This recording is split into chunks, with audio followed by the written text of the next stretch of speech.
छत्रपति शिवाजी महाराज की विचारधारा के साथ धोखा किया हो, उस पर क्या कहेंगे?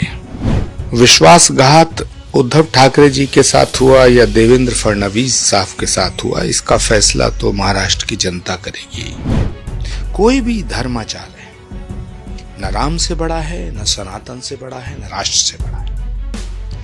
तो जो बात, जो विचार, जो फैसला राष्ट्र के हित में है, मैं उसको नमन करता हूं।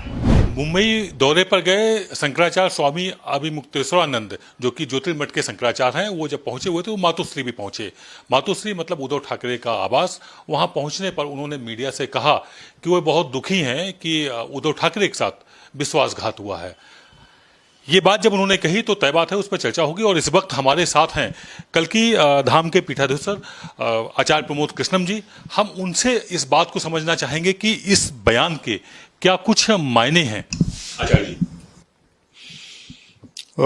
देखिए, विश्वासघात उद्धव ठाकरे जी के साथ हुआ या देवेंद्र फडणवीस साहब के साथ हुआ, इसका फैसला तो महाराष्ट्र की जनता करेगी।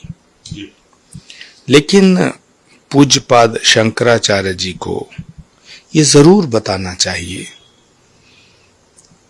कि जिसने हिंदुत्व के साथ विश्वासघात किया हो, उस पर क्या कहेंगे? जिसने बाला साहब ठाकरे जी की विचारधारा से विश्वासघात किया हो, उस पर क्या कहेंगे?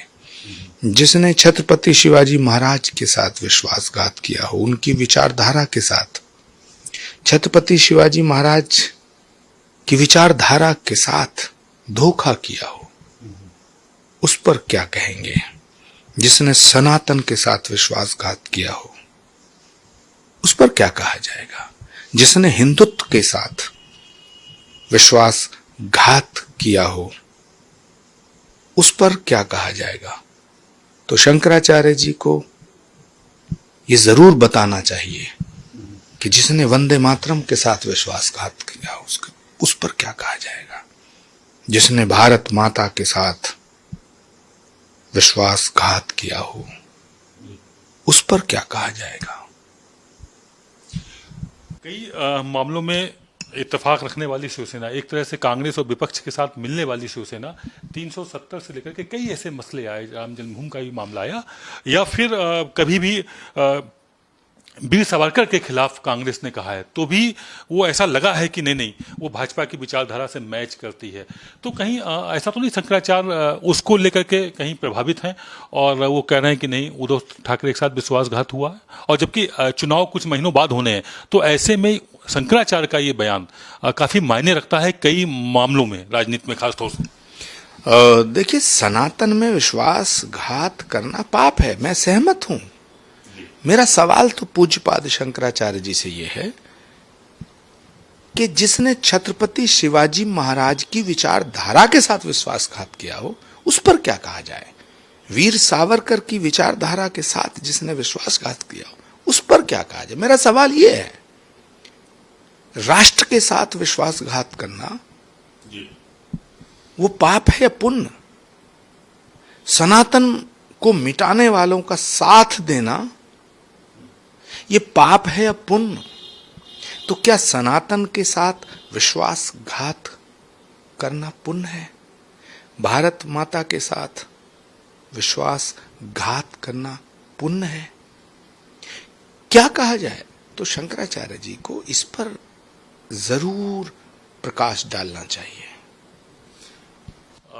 एक बात, पिछले दिनों जब अयोध्या में प्राण प्रतिष्ठा होने जा रही थी, तब भी काफी कुछ नाराज दिखे थे शंकराचार्य। हमें लगता है वो नाराजगी अभी तक दूर नहीं हो पाई है उनकी।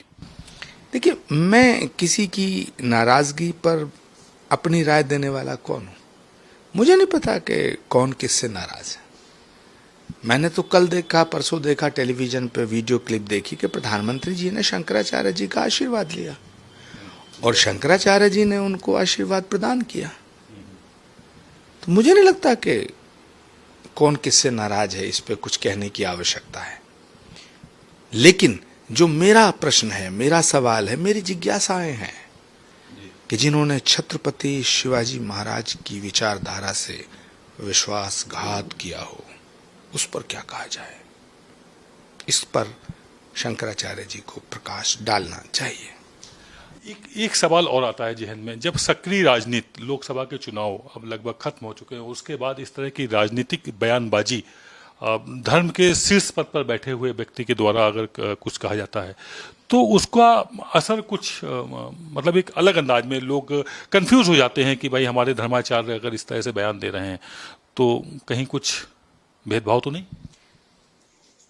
देखिए, राष्ट्र बड़ा है या शंकराचार्य है, सनातन बड़ा है या धर्माचार्य है, धर्म बड़ा है या धर्माचार्य है, ये बड़ा प्रश्न है। राम बड़े हैं या धर्माचार्य बड़े हैं? कोई भी धर्माचार्य है न राम से बड़ा है, न सनातन से बड़ा है, न राष्ट्र से बड़ा है। तो जो बात, जो विचार, जो फैसला राष्ट्र के हित में है, मैं उसको नमन करता हूं। जो फैसला राम मंदिर के और राम के और सनातन के पक्ष में है, मैं उसे नमन करता हूं। और जो विचार राम के विरुद्ध है, सनातन के विरुद्ध है, राष्ट्र के विरुद्ध है, मैं उसका विरोध करता हूं। ये थी हमारी खास बातचीत कल की धाम के पीठाधीश्वर आचार्य प्रमोद कृष्णन जी से, जिन्होंने स्पष्ट किया हुआ है और तमाम सवाल खड़े किए हुए हैं कि वह परम पूज्य शंकराचार्य से समझना चाहेंगे, तमाम प्रश्न पूछने हैं, उनके जवाब चाहेंगे कि आखिरकार राष्ट्र से बड़ा तो कोई नहीं हो सकता है। शिवाजी, बाला साहब ठाकरे और हिंदुत्व की विचारधारा को किनारे रख के उनके विरोधियों से मिलने वालों और उनके साथ विश्वासघात आखिरकार किस तरह से हो सकता है, कई सवाल आपने सामने खड़े हुए। तय बात है, इनके जवाब लोग जानना चाहेंगे, देश की जनता भी जानना चाहेगी। ये थी हमारी खास बातचीत आचार्य प्रमोद कृष्णन से, जिन्होंने बहुत खुले अंदाज में सम्मान करते हुए शंकराचार्य से सवाल खड़े किए हुए हैं और ये सवाल वाजिब भी लगते हैं। लोकसभा के चुनाव खत्म हो चुके हैं, लेकिन देश में राजनीति लगातार सक्रिय है और बयानबाजी धर्माचार्यों के द्वारा भी आ रही। तो ऐसे में हमने बात करने के सही समझा, एक धर्माचार्य से ही हम भी बात करें जो धर्म का अनुष्ठान करते हैं और सनातन की पताका लिए लगातार लहरा रहे हैं। ये थी हमारी खास बातचीत आचार्य प्रमोद कृष्णन से। कैमरा पर्सन मधुर के साथ आदित्य द्विवेदी, भारत एक्सप्रेस, दिल्ली।